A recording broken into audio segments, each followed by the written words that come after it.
Subash Chandra Bose was born in Cuttack, Orissa, was an Indian revolutionary prominent in the independence movement against British rule of India. He also led an Indian national force from abroad against the Western powers during World War II.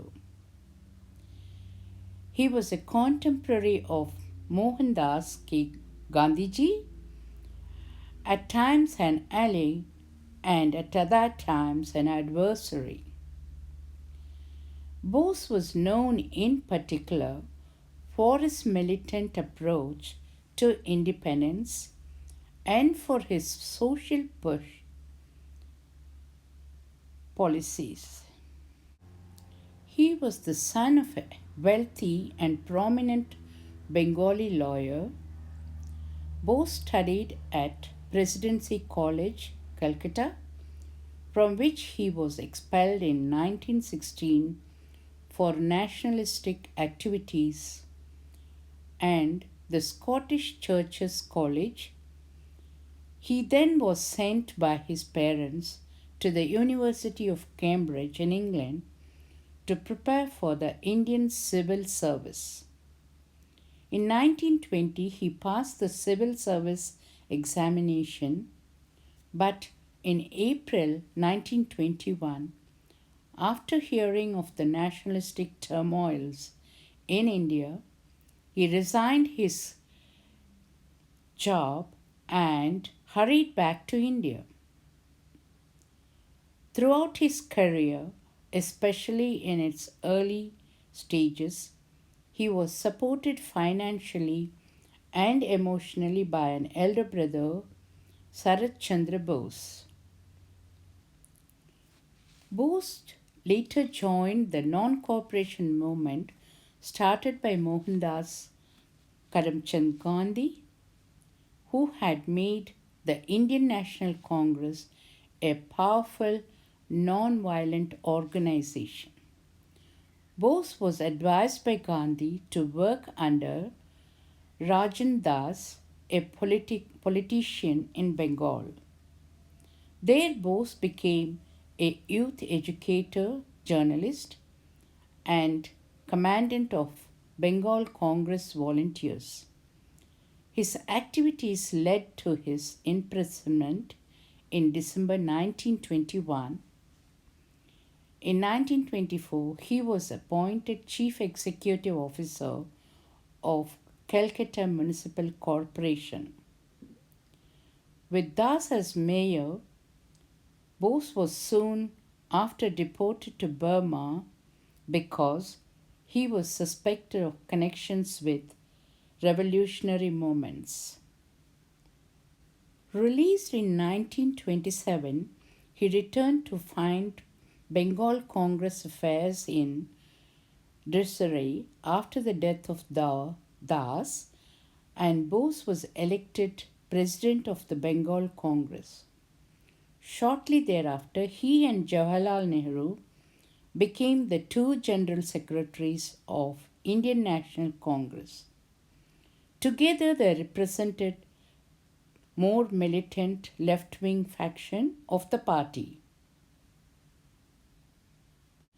Vocal support for Gandhiji increased within the Indian National Congress. Meanwhile, in light of this, Gandhiji resumed a more commanding role in the party. When the civil disobedience movement was started in 1930, Bose was already in detention for his associations with an underground revolutionary group, the Bengal Volunteers. Nevertheless, he was elected mayor of Calcutta while in prison. Released and then rearrested several times for his suspected role in violent acts, Bose was finally allowed to proceed to Europe after he contracted tuberculosis and was released for ill health. In enforced exile and still ill, he wrote The Indian Struggle 1920 to 1934 and pleaded India's cause with European leaders. He returned from Europe in 1936 and was again taken into custody and was released after a year. Meanwhile, Bose became increasingly critical of Gandhi's more conservative economics. In 1938, he was elected president of Indian National Congress and formed a national planning committee which formulated a policy of broad industrialization. However, this did not harmonize with Gandhian economic thought, which clung to the notion of cottage industry and benefiting from the use of country's own resources. On January 26, 1941, though closely watched, he escaped from his Calcutta residence in disguise and traveling via Kabul and Moscow eventually reached Germany in April. In Nazi Germany, Bose came under the tutelage of a newly created Special Bureau for India, guided by Adam Trott. He and other Indians who had gathered in Berlin made regular broadcasts from German sponsored Azad Hind Radio beginning in January 1942, speaking in English, Hindi, Bengali, Tamil, Telugu, Gujarati, and Pashto. Bose became keen to move to Southeast Asia, where Japan had just won quick victories. Adolf Hitler, during his only meeting with Bose in late May 1942, agreed to arrange a submarine. During this time, Bose became a father. His wife or companion, Emily, gave birth to a baby girl, identified strongly with the Axis powers. Bose boarded a German submarine in February 1943 off Madagascar. He transferred to a Japanese submarine from which he disembarked in Sumatra in May 1943.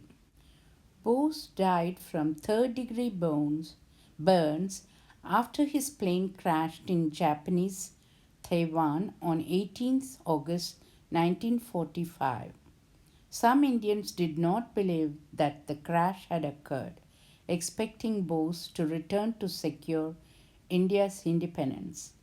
The Indian National Congress, the main instrument of the Indian nationalism, praised Bose's patriotism but distanced itself from his tactics and ideology. Bose's legacy is mixed.